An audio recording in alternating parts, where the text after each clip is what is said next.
révision constitutionnelle adoptée dans la nuit du 13 au 14 novembre 2025 marque un tournant institutionnel majeur pour le Bénin. Il importe, en ce moment charnière, de prendre la parole pour éclairer l'opinion, analyser quelques-uns des options retenues et ouvrir le débat sur les perspectives qu'elles dessinent pour notre pays.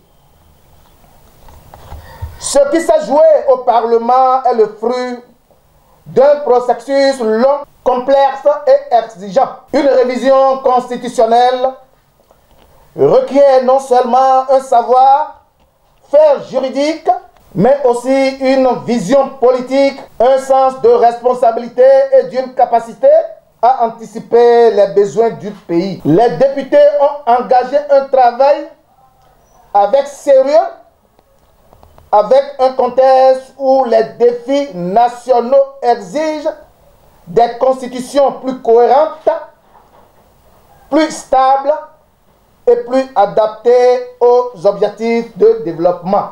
Pour Sylvanus Aissi, ces réformes visent à stabiliser la gouvernance et renforcer l'équilibre des pouvoirs. Il appelle les institutions, les médias et les citoyens à comprendre et débattre de ces changements qui ouvrent une nouvelle page politique pour le Bénin. Je souhaite saluer ici la détermination du législateur.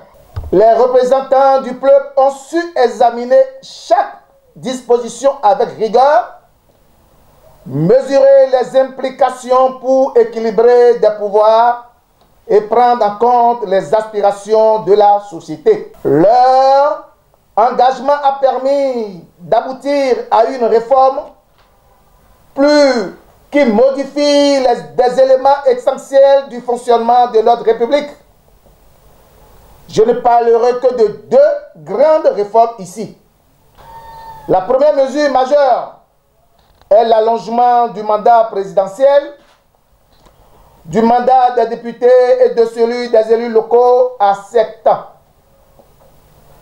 Cette décision constitue un changement profond dans l'architecture de notre système politique.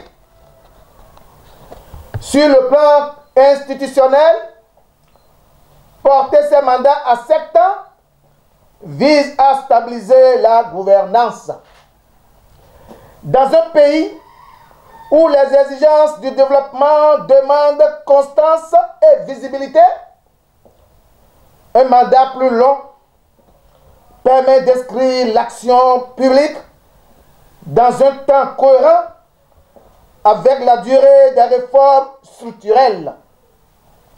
Les acteurs publics pourront ainsi mieux planifier, mettre en œuvre, évaluer et ajuster les politiques sans interruption électorale trop fréquente.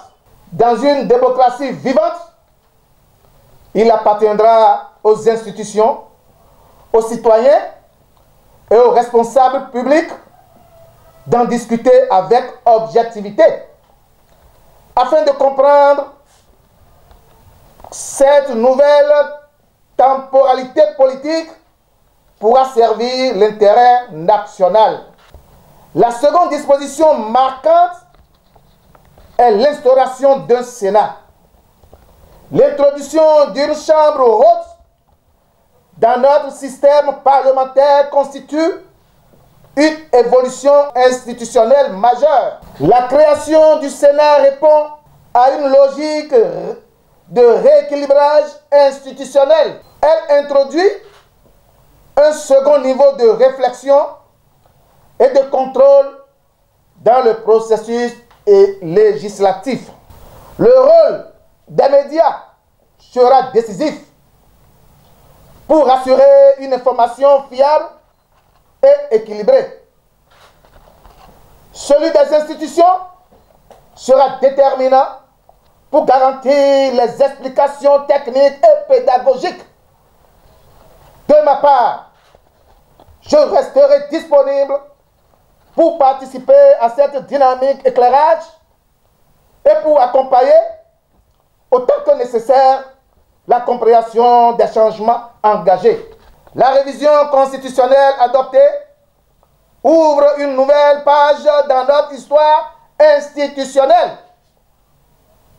Elle appelle à la responsabilité, au dialogue, à la mobilisation de tout pour qu'elle puisse être comprise et appliquée dans la sérénité. Une constitution révisée, une république redessinée. Le Bénin ouvre une nouvelle page de son histoire.